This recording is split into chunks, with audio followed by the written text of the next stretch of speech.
So welcome back to another extra channel video, and today we're talking about a 3-shoe running rotation. So it's been a while since I've put a video on this channel, mainly because I haven't had many new shoes in, just had the Pegasus Plus.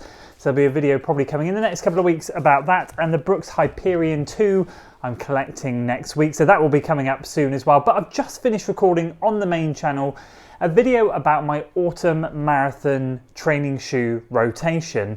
And of course I know what I'm using every single day, the shoes I'm choosing, but when you put the stats and figures together at the end, it's very interesting, the ones that really come to the forefront, the ones you found yourself gravitating towards. And there's a lot on YouTube about building a running shoe rotation, what shoes you should have and where to turn. And I think it can all get very confusing. So I think when I put these stats together, there were 3 shoes that really stood out to me, and I mentioned it at the end of that video, and they were the Adidas Adios Pro 3, the Hoka Mach 6 and the Asics Noosa Tri. All of these could get me through a marathon training block quite easily. Let me explain how I use them, because of course these days we've got categories like the max cushion shoe category, a daily trainer, we've got speed day shoes, tempo shoes, super trainers, racing shoes, and probably other stuff in there as well. High stack, low stack, illegal stack shoes, you name it, there's a category for it. And I think marketing is getting a little bit out of hand, a little bit crazy. I don't think you need to maybe go quite as far as buying into all of that. So how have I used these shoes through my training block? Well, the Hoka Mach 6 has been a perfect easy day shoe, a long run, the odd medium long run, the odd workout, but mainly my easy day shoe. And it's been brilliant. It's sub 40mm stack in the heel. I think it's around 37-ish, and it's a 5mm drop. Super soft, super critical EVA cushioning. Very, very comfy. It's got me through all of my easy runs. And yes, versatility's there in it, but all I've looked for really when it comes to easy day shoes is something relatively lightweight but with good cushioning. I'm not a huge fan myself of the max cushion category, and so I've always gone back to this when I want to do an easy run. And then when it came to some non-plated speed sessions, some medium long run stuff, I did have the Brooks Hyperion Max 2, but I really switched over sort of halfway through the blocks to the Noosa Tri 16. And again, just like the Hoka Mach 6, very lightweight in my UK size 13. Anything sub 300 grams is considered quite light. And again, that's what this is, as well as the Hoka Mach 6. I like lightweight shoes along with cushioning as well. There is a place for heavier shoes, especially on recovery days. I do understand, but I prefer lightweight stuff.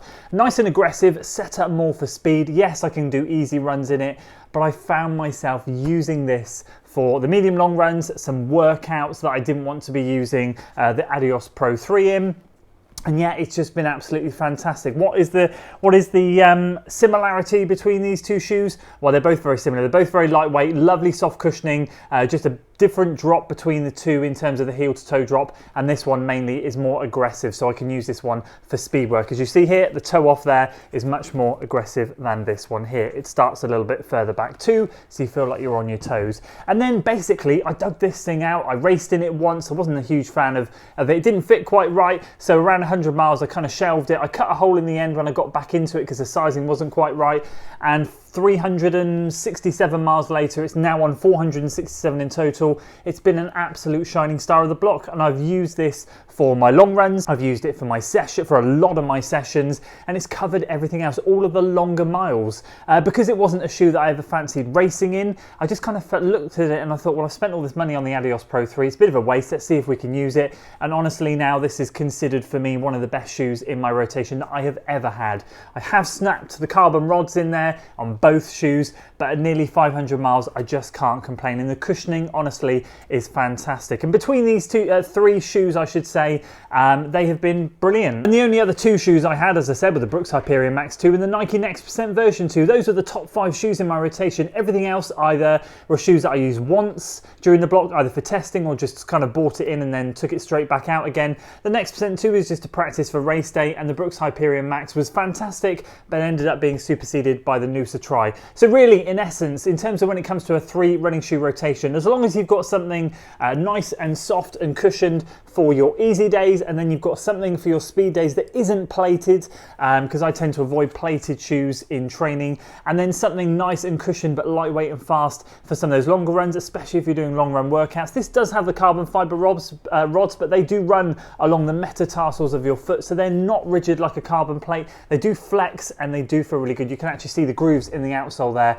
where I've worn through it, showing you where those rods run, and that's really about it. That is honestly, I think, all you need. So I just thought I'd share that with you, a little bit of an extra bit of content there, something that popped into my mind thinking about seeing all these videos about building a running shoe rotation. Yes, it's fantastic to have them all, but honestly, I think 3 shoes and you'd be good to go. I'd love to know if you could pick a 3 shoe rotation, what yours would be. These have definitely been the best ones of me for me this year so far. Please do drop a comment and let me know what yours are as well. And that'll be it for this one, guys. I'll see you very soon for some new updates on the Pegasus Plus and of course the Brooks Hyperion 2. So I'll see you on those videos.